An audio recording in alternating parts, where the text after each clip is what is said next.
Hello everyone, welcome to my videos on elementary differential equations. This is video number 17 for chapter 5, and the topic of the chapter was the Laplace transform. The topic of this video is something called the convolution. It is a somewhat more advanced topic, and sometimes it's not covered in a differential equation course at the sophomore level. Okay, let's get started. So we make the observation that very often we need to find the inverse Laplace transform of the product of two functions, capital Fs times capital G of s. And let's call the inverse transform is h of t. And then we have observed that if the inverse transform of capital F is a little f of t, and the inverse of capital G is a little g of t, then the inverse of the product h of t in general does not equal to the product of ft times gt. Okay, in order to compute that, the h of t here, we will need something called the convolution theorem. Okay, so let's make the statement of the theorem. So let's set up. So we have a little ft, and its Laplace transform is capital F of s, and then we have little gt, its Laplace transform is capital G of s. Then the inverse transform of capital F times capital G equal to this term here. That's a term that we introduce the notation F star G, which is defined as follows. We integrate from 0 to t of f of t minus tau times g of tau d tau. Okay, and this integral happens from 0 to t. Okay, so in the end, this becomes a function of t. And let's say this is marked A, equation A. So provided that this integral exists, then this holds. Okay, and let's introduce the name. So the integral here is called the convolution of f and g, and then we often use the notation f star g in the bracket to mean that's the convolution, and in the end this is a function of t. Now let's go through some important properties of the convolution integral. So the first one is the commutative law, that is, you can inverse the order, so f convolute g equals g convolute f. And secondly, we have the distributive law, that is, if you have f convolute the sum of two functions, g1 plus g2, then you can compute the convolution f with g1 and the f with g2 and then add up. Okay, so this is similar to a regular product and addition. The third one is the associative law. That is, if you have f convolute g first, then convolute h, which is another function, then it's the same as if you do g convolute h first and then f convolute it. Okay, it's also similar to the product in operation, algebraic operation, which also has the associative law. The next one is the linear operator property. That is, if you want to compute f convolute a function c times g, where g is a function and c is a constant, then this is the same as taking the c outside and then compute the f convolute g first and multiply the whole thing by c. And the last one is about 0. If a function is identically 0, then the convolution of any function with it is 0, either on the left or on the right. Okay, so these properties could be easily proved by using the definition of the convolution integral in the equation A on the previous slides. So we encourage you to try it and work out, and here we skip the detail of the proof. Okay, one remark we would like to make is something that you need to pay attention to. So here in general, a function integral an f convolute with the identity does not equal to f of t. Well, this can be easily seen from the definition. So f convolute 1 is equal to from integral from 0 to t f of t minus tau times 1, which is we can drop, and d tau. And then in general, this integral here is integrating the f of t over an interval, and this in general does not equal to f of t itself. Well, we can even take a more specific example. Let's say f of t is cosine, and then what is f convolute 1? Well, that's the integral of cosine t minus tau from 0 to t in tau. And then this is a negative sign of t minus tau, and then taking the value from tau equal to 0 to tau equals to t, and this gives you sine of t. And then you see that's not cosine of t, which is f of t. Okay, so let's take some examples of calculating the convolution of two functions. Let's say we want to calculate h, which is the convolution of f with g, where f of t is t and g of t is the exponential function. Okay, so the calculation will be carried out by using the definition. H of t is this one. By definition, it's this integral. So f is evaluated at t minus tau, g is evaluated at tau. Let's put in the function f and g. So f is t, and then f of t minus tau is t minus tau. G is e to the negative t, then g of tau is e to the negative tau d tau. Okay, so in this integral, we think the t here is a constant. We're integrating in tau. Okay, so let's work out the detail of this integral. So first we can distribute the exponential onto two terms and break this into two integrals. One is with the function t times e to the negative tau, and the other is tau times e to the negative tau.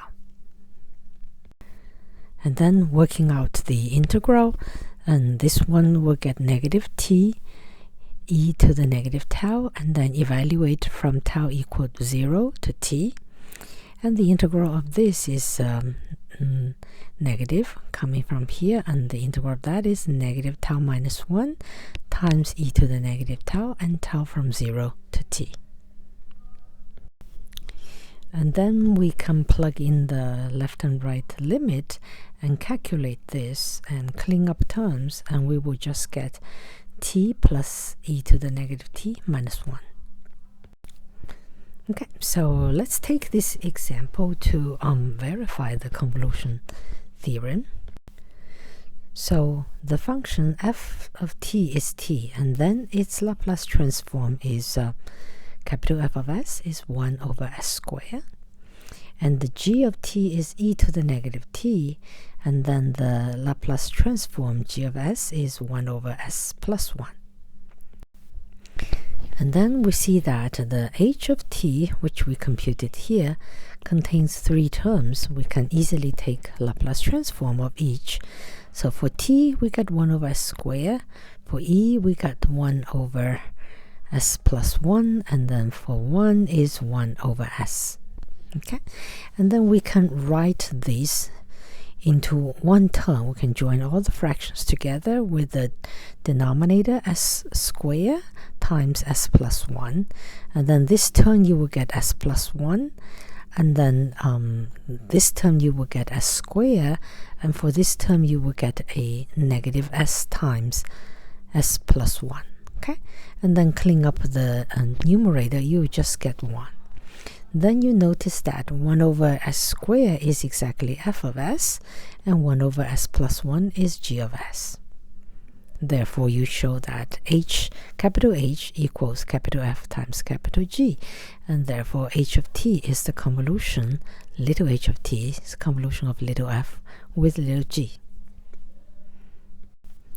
Okay, so let now the function g to be the impulse function delta t, and then we know the Laplace transform is 1 g of s.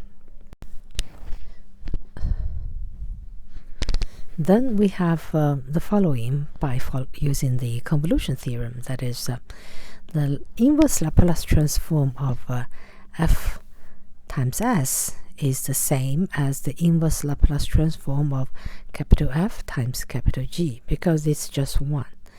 And then by convolution, this will equal to little f convolute with g.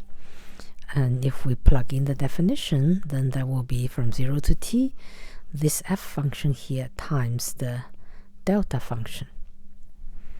Okay, and then this delta has the impulse at tau equals 0, then this integral is exactly equal to this function, and setting tau equals 0, and it's just f of t. So we recovered. It's just it's a fun way to manipulate terms and see that we get back f of t. Okay, so it's another little example that verifies the convolution theorem. Now let's take one more example of computing the convolution of two functions which are piecewisely defined. So this will be a rather complicated calculation. Okay, so the function f of t is the following. It equals t on the interval from 0 to 1, and it's 0 for t bigger than 1. And the function g is 0 for t less than 2, and is 1 between 2 and 3, and it's 0 for t bigger than 3. So it's a rectangular wave, and this is like a triangle wave. So one property of these two functions is the following, that the functions are non-zero only on a bounded interval. Okay, so these are called the support of the function is the part where the function is non-zero. So we say the support is local, meaning is a bounded interval. Okay, so therefore this example will provide us a great opportunity to illustrate the graphical aspect of the convolution integral. And then the value of the convolution will depend on the value of t in a piecewise way, because the functions are piecewisely defined. Now, first let's see, if t is between 0 and 2, then the graphs of f of t minus tau and g of tau do not have common support. Therefore, the product is 0, and then the convolution is 0. And then as t increases, and that is between 2 and 3, then the function f of t minus tau and g of tau here, they are both non-zero on the interval tau between 2 and t. Okay, and then therefore you can work out the integral, and for the convolution only it's only non-zero on that interval, so you only need to integrate over that, and then if you work out, it's easily done. It's a half times t minus 2 squared. Okay, so I am just talking here. You can write out the details of the integral and work out. Those are easy steps. And then the next case is where t is between 3 and 4. then we see the function t minus tau and g tau, they are both non-zero on this interval tau between t and 4. Okay, and then one can work out that integral, this area of overlapped trapezoid, one can work it out, and then it's half minus half t minus 3 squared. And then finally, if t is bigger than 4, then we see that the graphs kind of past each other, and the area that they have common support no longer exists. The support of them past each other. So then the product is always 0, and so is the convolution. Okay, so all these probably can be nicely shown through the graphs. Okay, so let's draw the graphs. So at t equals 0, or the graph of the function f and g. So f is a function that is equal t from 0 to 1. So it's this triangular wave function. And then g is a rectangular wave which has support on between 2 and 3. Now let's consider t between 0 and 2. So we need to compute the integral of f times g. G is still here, not moving, but then f now is shifted and it's also flipped. We're considering it as a function of tau, which is now negative tau, and therefore the triangular wave is now going down in this way, and the tau is the amount, the t is the amount that it's how much it's shifted. Okay, so t is between 0 and 2, and we're just shift amount from 0 and 2, and then you see if that is the case, this support does not overlap with this support, and then the whole integral is 0. Next, t is between 2 and 3. So as t becomes bigger and bigger, the blue part, the function f of t minus tau, is moving more to the right, and then the support are now overlapping. So from 2 to t, that is the common support for both functions. That's the integral you will eventually work out, and then you work out this triangular shape. So it's the area of this triangle. So it's 0.5 times t minus 2 squared, because the length is t minus 2, and it's t minus 2 here also. Now next, t between 3 and 4. That means the blue triangle is moved further to the right, such that this point here is between 3 and 4. Then one see the common overlapping support for both functions is from here to here, that is from t minus 1 to 3. And then this product is just this function, so therefore it's just this area of this trapezoid. Okay, and that's what we get here. And then finally, if t is bigger than 4, then this blue part traveled further to the right, and then the support of these two functions are separated, and then the product is 0, and therefore this becomes 0. Oh, okay, so this f function is here, the blue one. Actually should move it over here.